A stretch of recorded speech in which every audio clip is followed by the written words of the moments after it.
Welcome back to the channel, guys. So my question and concern is HBO Max about to die or is it dying? But before we get into that conversation, please help me out to my goal to 450 subscribers. Go ahead and hit that subscribe button and the bell next to it to get an update every time I upload a video.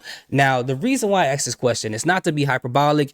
It's not to create some type of clickbaity type video or anything like that, but it is a genuine concern from an HBO Max subscriber, as in myself, about the uncertainty of the content on the platform and what I'm paying for. So under the new regime of Warner Discovery, as we've seen, there's a lot of things that's been cut, has been canceled, movies that's been completed and done and paid for that's been canceled, TV shows that have been completely canceled, even though they're completely done. Like one I've never heard of, this Ellen DeGeneres cartoon, which isn't a big deal to me, but apparently it's a big deal to other people. They're saying that they're removing all the kids shows from the platform. They're also canceling shows and movies that they've created by Warner Bros. Exclusively to go to the HBO Max. They're canceling that now, and things that's supposed to be slated for the future, and they're removing some movies and shows from the app as we speak right now, which that part isn't a big concern. I mean, most streaming apps, they remove shows and replace it with new ones, but with that being in combination with everything else that's going under going on under Warner Discovery, it's a thing to be concerned about. And on top of that, Warner Discovery has made it known that they're going to focus more on big budgeted theatrical releases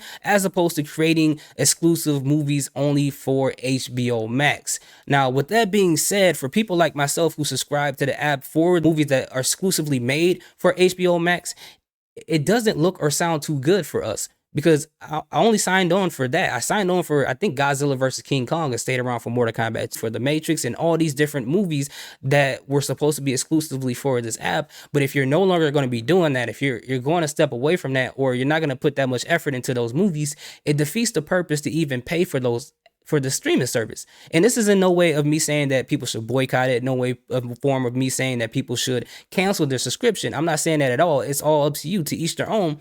But for me, if I'm in this economy where people are trying to cut corners and penny pinch and kind of make ends meet, no matter how much the amount of it is, it's like, why pay for this app with all this uncertainty, with all these different things and changes happening, if they're not going to be making exclusive shows on this app that I may want to see? I might as well just pocket the money that I pay per month for the streaming app and go to the movies and actually see WB's movies in the actual theaters, right? And I completely understand where they're coming from with that, because now that, the pandemic is kind of lowered down and more people are going to the movie theater to see, it's more profitable to make money in the theaters as opposed to trying to make subscribers on the streaming app, because Top Gun Maverick just made $1 billion. So I'm sure it made a lot of streaming services turn their head and be like, you know what?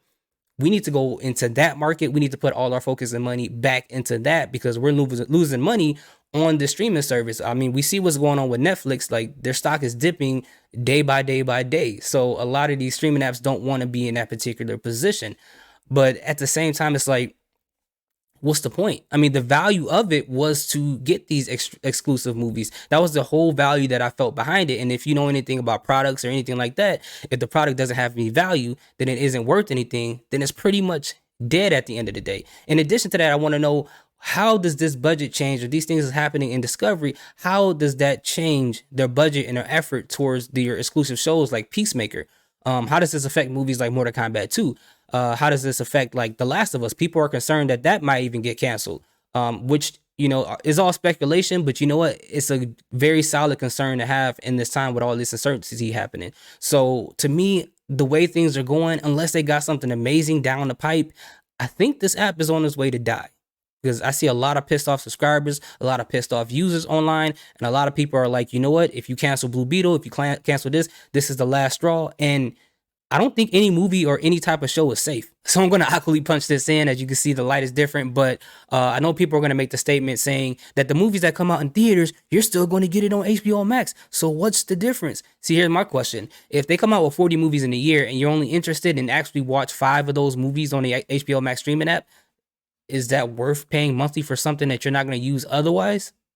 I don't know. I don't really think so. I don't know too many people who said that every movie that came out on HBO Max and exclusive, that they wanted to watch it or they couldn't wait to see all of it. I haven't met that person yet, but if you exist, you might be a unicorn. So what do you guys think? Let me know in the comment section. Do you guys think this app is on this way of dying? Do you guys think it's dead already? Or did you not even really care about the app? I mean, I haven't really watched a lot of shows on this app. I saw Pennyworth, but that's about it. I haven't really watched any of the movies on the app like that either. So what do you guys think? Let me know in the comment section. Thank you guys for watching. Salute, peace, have a good day.